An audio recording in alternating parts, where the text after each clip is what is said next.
안녕하세요, 닥터이자입니다. 오늘은 내가 눈밑지방 재배치를 해야 될지 하안검 수술을 해야 될지 고민하시는 분들을 위한 시간을 마련했습니다.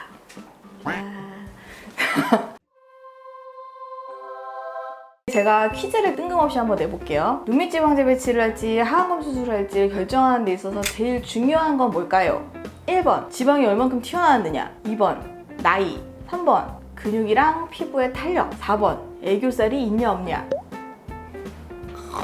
다 맞아버렸어. 왜냐하면 이걸 나이라고 생각하시는 분들도 가끔 있으시거든요. 그래서 정답은 3번 근육이랑 피부의 탄력이에요. 동갑내기 부부분들 내원하셔서 상담하셔도 남자분은 하안검 하세요, 여자분은 눈밑지방 재배치 하세요 라고 말씀드리는 게 이제 그분들의 수술을 하고 나서 돌아갈 수 있는 탄력에 따라서 이제 말씀을 드리는 건데, 지방이 여기가 튀어나와 있고 여기가 꺼져 있잖아요. 눈밑지방 재배치는 이걸 바꿔주는 수술이거든요. 여기를 납작하게 만들고 파져 있는 데를 좀 채워서 여기를 이제 볼륨이나 모양의 변화가 되면 근육이나 피부가 이 변화를 따라와서 쫙 올라붙어줄 수 있는가, 이게 되느냐 안 되느냐가 이제 하안검과 눈밑지의 수술을 가르는 가장 중요한 키포인트거든요. 근데 이제 이거를 따라가지 못하는 경우에 나 분명 요건 좋아졌는데 뭔가 좀 눈밑이 푸석하고 조글조글해졌다 라는 느낌이 드실 수가 있어요. 그래서 그런 분들에게는 전통적으로는 이제 하안검을 권해드리고는 했었죠. 근데 이제 눈밑지방 재배치랑 하안검은 지방 주머니로 가는 길이 달라요. 눈 밑에 요 안검이라고 하는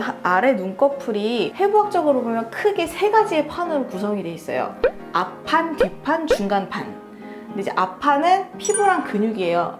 중간판이 그 건판과 경막이라고 하는 지방 싸고 있는 주머니가 중간판.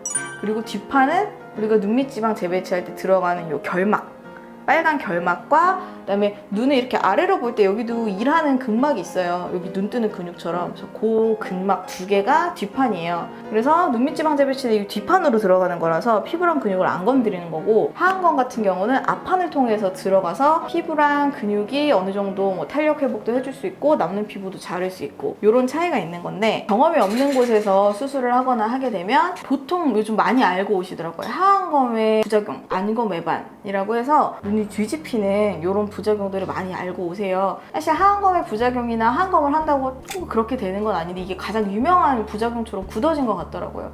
그 이유는 너무 욕심을 내서 피부를 잘랐다. 그러면 여기서 이렇게 당겨 내려오니까 이 힘을 이기지 못하는 거고, 두 번째 같은 경우는 회복 기간 중에 출혈이나 이런 게 좀 많이 심해서 그런 경우에는 흉살을 이렇게 잡아 끄는 힘을 이기지 못해서 눈꺼풀이 뒤집어지거나 이럴 수가 있거든요. 그래서 제가 항상 말씀드리는 게, 잔주름 하나하나까지 다 없애려고 욕심을 내시면 이렇게 화가 생길 수 있습니다. 그래서 잔주름 같은 경우는 다른 잔잔바리 시술로 좀 다스리시고 구조적으로 재배치를 하는 수술이라고 생각을 하세요 라고 말씀을 드려요. 근데 이제 피부가 남는 경우에도 이런 뭐 안검 외반이 무섭거나 여기에 톤이 너무 떨어져 있거나 해서 하안검 성형 안 하고 싶어 하시는 분들도 계시거든요. 그래서 그런 분들이 하안검 수술을 안 하고도 어떻게 만족도가 높아질 수 있는지 제가 팁을 3개를 공개해 드리려고 하는데, 첫 번째는 지방 이식처럼 볼륨 이식을 같이 해주시는 거예요. 그렇게 되면 얘네가 빠진 만큼의 볼륨을 앞광대나 다른 부분에서 보충할 수 있으니까 훨씬 잔주름의 느낌이 덜해질 수 있고 얼굴 라인도 조금 더 이제 젊을 때 모양처럼 잡아드릴 수가 있고, 두 번째 같은 경우에는 저희 병원에서는 이걸 라이트 하안검이라고 부르는데, 하안검 수술에 좋은 거랑 눈밑지방 수술에 좋은 것만 뽑아오는 수술이거든요.